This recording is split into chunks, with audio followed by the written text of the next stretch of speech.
Can I find your podcast? And now, a look at this week in podcasting news. It's the Jag Show Podcast. First off, happy Mardi Gras to everybody in Louisiana. I'm maybe a native of Massachusetts and an adopted Michigander, but I really do miss y'all around this time of year. Laissez, temps, rouler.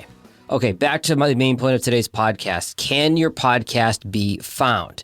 Now, what the word podcast is can be different things to different people. For the OG crowd that's been into podcasting for 10, 15 years, they may feel that it has to technically be a podcast, meaning it has to have an enclosed RSS feed fed by a URL, technically to make it a podcast. And that might technically be true.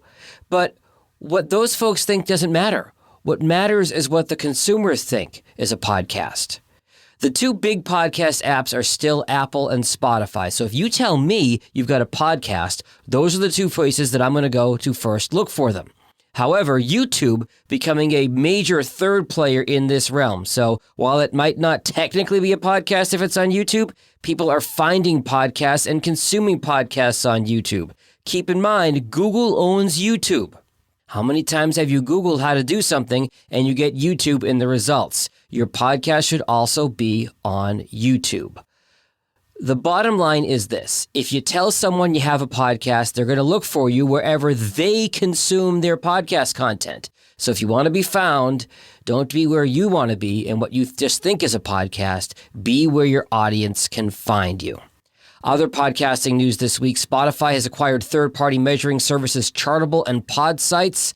That did raise a few eyebrows around the podcasting community. It would be kind of like if iHeartMedia bought Nielsen ratings, which hasn't happened at least yet.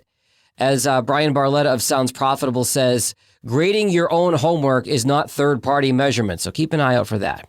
Maybe Spotify is still just continuing to generate headlines as opposed to content to keep the stockholders happy. As James Cridland of Pod News points out, they've announced shows with everybody from Meghan and Harry to Kim Kardashian and more, but none of them have actually launched. He actually has a full list of all these shows that have been promised but not yet delivered on Pod News. There's a link to that in today's show notes.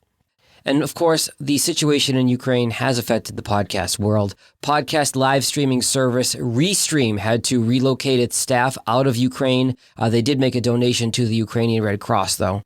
And if you want a deep dive of the conflict, of course, there is a podcast for that. The BBC has launched the Ukraine Cast. It is linked in today's show notes as well. Funny when you think about it, how Vladimir Putin has spent the last 6 years trying to divide us as a nation. What he's done over the last week has brought us together and agreeing on something in a way which we haven't agreed on something in a long time. Of course, thinking of everybody involved in that situation. Until next time, stay healthy and stay safe. Later. Thanks for listening to the Jag Show Podcast.